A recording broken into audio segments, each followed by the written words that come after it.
Welcome to Homemade. I'm Chef Krista Demon Gonzalez. Today's class, we are focusing on making a shredded jerk tofu bowl. It is going to be a little bit different, maybe than what you're used to, but also have some of those familiar flavors when I say jerk seasoning, when I talk about salsa, but we're just going to put our own spin on it. Today, we are lucky enough to be joined by our partner, Dole. They are celebrating 125 years of growing amazing fruits and vegetables. We are joined by Melanie. I'm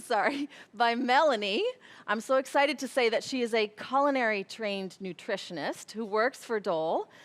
We are fortunate to have her with us here tonight. Thanks for having me. I'm so excited to be here. I'm really excited for this recipe. I've never made tofu like this, but it has a lot of our favorite products in it, so it'll definitely be flavorful.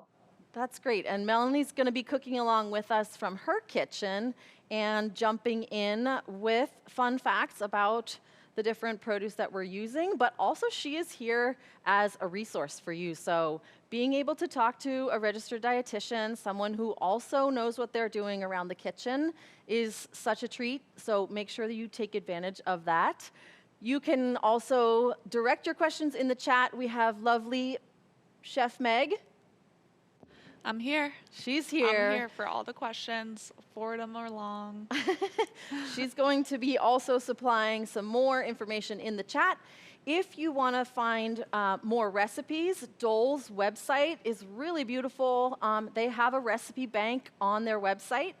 But tonight, we're going to start off with inspiration from the Caribbean. So you might look at my setup here and see some of these beautiful fruits and vegetables, but you might also see this weirdness. What do we have going on here with this stacked pan on top of a block of tofu? So what I did first and foremost, is to take the tofu, we got extra firm tofu, and press it. So why are we pressing it? Because it is held in water, so we want to press out as much water as possible because we want it to pick up as much flavor as possible. The use of tofu for our protein is just like so much versatility. If you have a protein-obsessed teenager in your house, introduce them to the versatility of tofu. So the way that we're going for tonight is a jerk marinade. So this is pretty interesting. Jerk seasoning comes from Jamaica. So I love diving into the history of food and sort of finding out what's happening. How did we get this food? And this particular seasoning, the term jerk actually refers to the seasoning, the smoking, and the grilling. So the Taino Indians were there, and then Jamaica became a place where slaves were escaping up into the mountains, and so their cuisine mixed with the traditional cuisine. And so the spices, the Scotch bonnet peppers and the peppers growing, and naturally the herbs around Jamaica were part of the cuisine that blended up in the mountains. So this is a mountain recipe. And the part that I found so fascinating was that they were cooking this grilled, seasoned meat underground in smokeless embers, because these escaped slaves, these native peoples, they didn't want to be found up in the mountains. So the process of cooking anything through jerk, seasoning, grilling, smoking, was an underground, basically an underground fire. Then these tough cuts of meat were covered in banana leaves, these tough cuts like wild boar, and they were cooked underground without smoke to reveal their locations. What this also did was preserve the meat, and it let them be on the go. So this was really actually the very beginnings of preserved meat. So there are some historians who call jerk seasoning freedom food, because it allowed them the freedom to move around in the mountains. So I just found that fascinating. We're gonna make that marinade right now. So we're just starting out with a simple base of just some olive oil, and then a little bit of tamari or soy sauce for that depth of flavor, we're adding in some smoked paprika, some garlic and onion powder, a little bit of allspice. That's just sort of on top of what our beautiful, so we have a homemade jerk seasoning here. So this one, and this is really where the spice kicks in. If you've never had like a jerk seasoned food, get ready because it's hot. And we put in a healthy tablespoon, and you get just this, it's not pasty, it is liquid. I'm gonna add a little more jerk. I think Meg likes things spicy. Yeah, I do. So And the tofu can definitely take it. and the tofu can take it because this tofu is just going to absorb. So now, the fun part, the fascinating part, the way that we're going to take this tofu and give it room to play with all of these seasonings is we're going to shred it on the big side of your box grater. So we're going to make shreds, and it's okay if it falls apart in chunks. If you think about like a shredded, if you can see that right there, we're just shredding it. And later, after it's absorbed all these amazing flavors, then we're going to saute it to give it a little bit of crisp. This makes enough to serve 4, so you'll be set. Once we make this into a bowl, you'll be set. There's that. And then we just want to make sure that it all gets covered and is ready to soak up. You can see how this already looks barbecue-esque. All right, so that's it. Everything's covered. We look good. Doing a really good marinade. You can marinate this for 15, 20 minutes. That's what we've got time for here today. You can marinate it for an hour. You can marinate it for overnight. Nothing bad is going to happen. Okay? So there's that. Oh, you know what I forgot? I was like, that looks a little dry.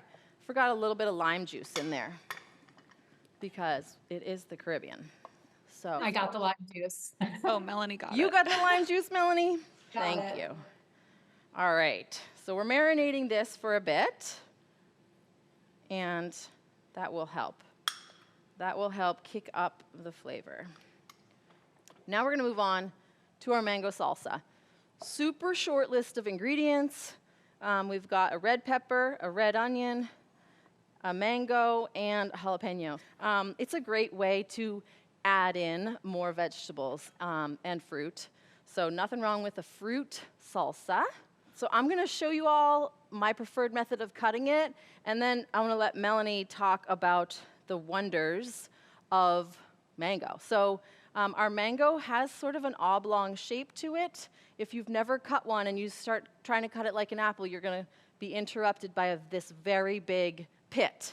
So we actually cut it oblong along the edge of the pit, like this. I like to make these stripes, so I'm making stripes lengthwise. And then I'm going to make little cubes. We're going to do the cutting. We're going to do ourselves a favor. Make these little cubes. Yeah, so I love to serve it like this, make these little mango porcupines. I don't know if you can see that, but it's just really fun to eat like this. So let's do this to your mangoes, and let's hear what you wanted us to know about mango delicious. Besides being delicious, why should we eat more mangoes? Yes, exactly.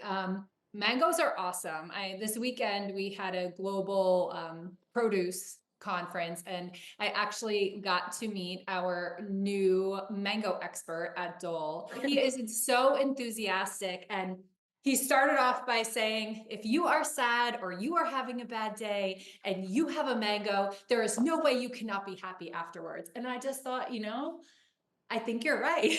100%. 100%. Yeah. So, and mangoes are good for like so many things, like you said, other than tasting good. 1 cup of mango is about 100 calories. So relatively speaking, they are low in calories for the volume. They're high in fiber. That portion size has 3 grams of fiber, which is excellent for gut health and helping you feel full. And on Dole.com, not only do we have a good recipe center, but we have our blog, and we have a ton of articles about health benefits of fruits and vegetables. And we recently published one about mangoes for minimizing, and they found that people who consumed mango, even on a high-fat diet, when compared to people who just ate the high-fat diet without mango, they gained 84% less weight. So Okay. you'll gain weight usually on a high-fat diet, but when consuming mango, studies suggest that there's something in there that helps your body metabolize. So Yeah. it's really great if you're focused on weight. Yeah. So I got 2 mangoes in there while we were talking. And does anyone have any mango questions or comments? Choosing a ripe mango, things like that? Ooh, yeah, that's a good one. How do you know when it's right? Yeah, so I really like the mango. Like I said earlier, it's okay if it's got some little sweetness dripping out. You can see this one's got some juices dripping out. It's really not about the color necessarily, but it's about how firm it is. So I also was going to say that when I have made mango salsa in the past, I've used frozen mango, and it comes out great. It's this salsa made with frozen mango. If you can't find a perfectly ripe mango, it's still going to be delicious when you buy the cubes of mango as well. Good. That is great. And if you want to just keep it simple, I like to keep it simple by just saying, eat the rainbow, add in, and look at, we have so much color going on here, so eat the rainbow is going to also keep you covered. All right, so I added some chopped red pepper, the red onion, the mango are deep down under there, and a jalapeno. And then anytime that I don't know if you guys saw this, but anytime that a recipe like this calls for the juice of a lemon, I always add in the zest. So I zested first, and you can see a little bit of the zest on the top there, and then I juiced the lime. Salt.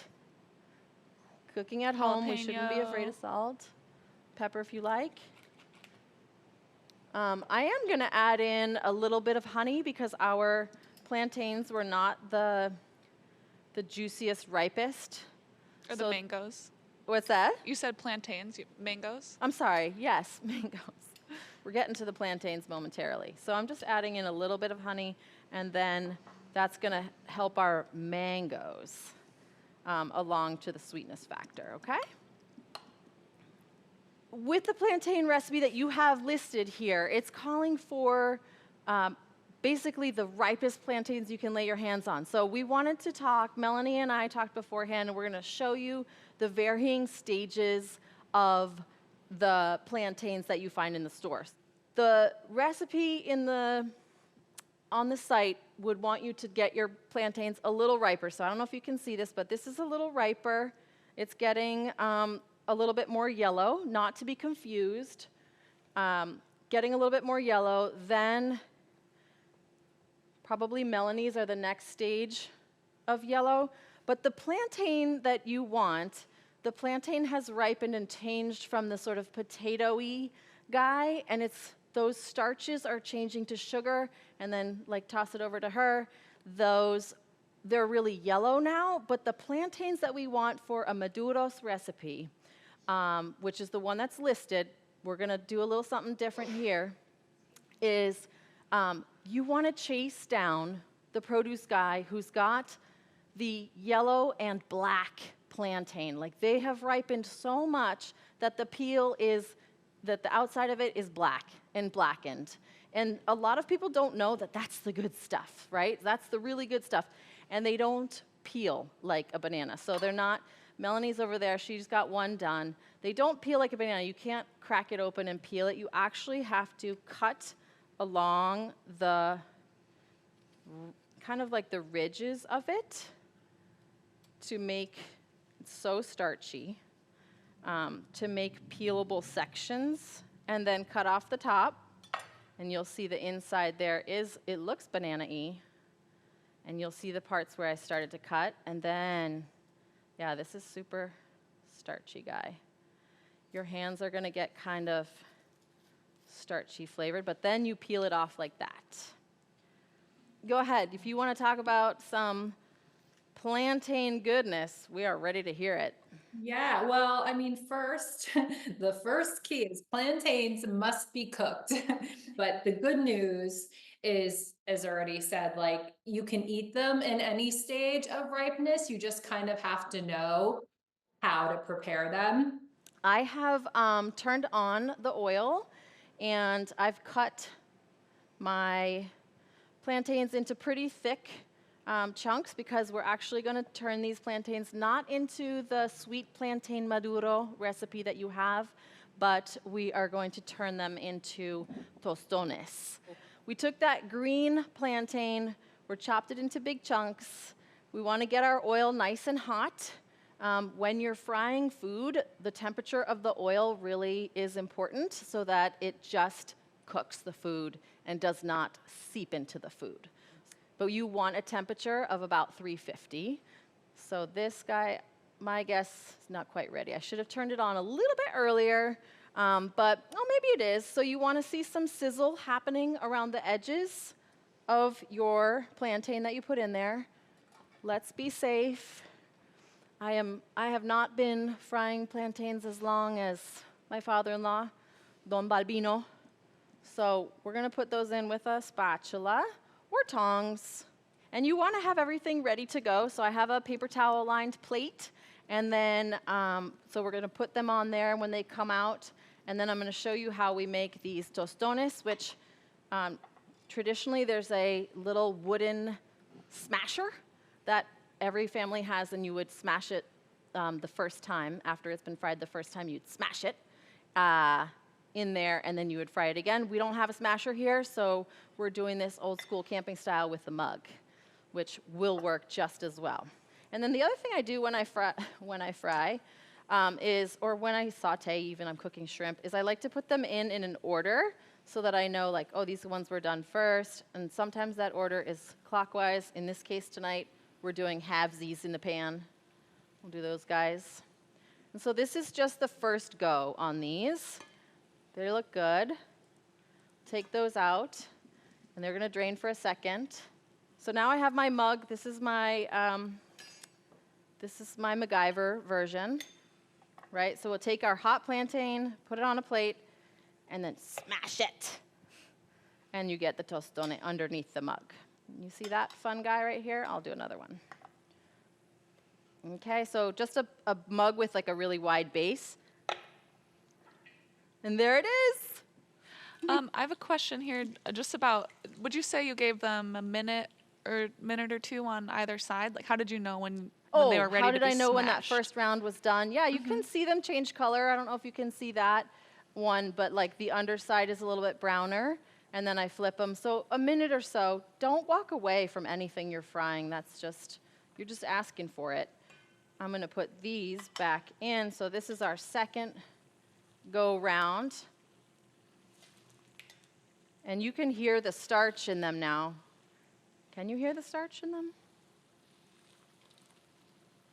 Yes, that sizzle. Yeah, I can hear that. Right? You can hear that. So the second round goes faster, especially like Melanie's will go faster because hers are sweet. So that second fries faster. And then each time, like I took them out, that allows the heat in the oil to go back up again. So again, I'm not putting a lot, but maybe if the first time was 2 minutes aside, the second time is 1 minute aside. Here we go. So a little bit of olive oil in the pan, give it a toss. Also, this is where you want to have standing by your maybe your favorite barbecue sauce. And then we'll just put some of our shreds in. Oh, here comes the sizzle. Here it is. All right, so don't crowd the pan. Do it in batches so that you can get a little bit of that change in texture, which is what a lot of people feel like, oh, I don't get that when I have tofu. Then you are going to add in a little bit of your favorite barbecue sauce. You can definitely make the tofu in an air fryer. This is a great recipe for the tofu to be in an air fryer. So I've added in a little bit of barbecue sauce because I want that to help caramelize. Typically, barbecue sauces have sugar in them, so that's what's going to help it to get caramelizey. So we're going to take a pile of cilantro, make a big bundle of it so that we have some more green and more flavor to add to the plate, some contrasting flavor. And then traditionally this would be served with rice and beans. Like another staple around the world, you can make rice and beans 101 ways. Your family way is probably the best way, right? So that's rice and beans together. We're gonna there's lots of good seasoning in this as well. So some rice on your plate. We're gonna put our salsa on our plate. So let's get that going. Meg, I like your idea of mango salsa with the tostones. So we'll also put our row of tostones right here. And then our jerk tofu, which smells amazing and has gotten a little bit darker and crispier on the edges. And this might fool a meat lover, but it might not. It might just be a really great experience to try something new. So we're gonna put some of this tofu onto our plate.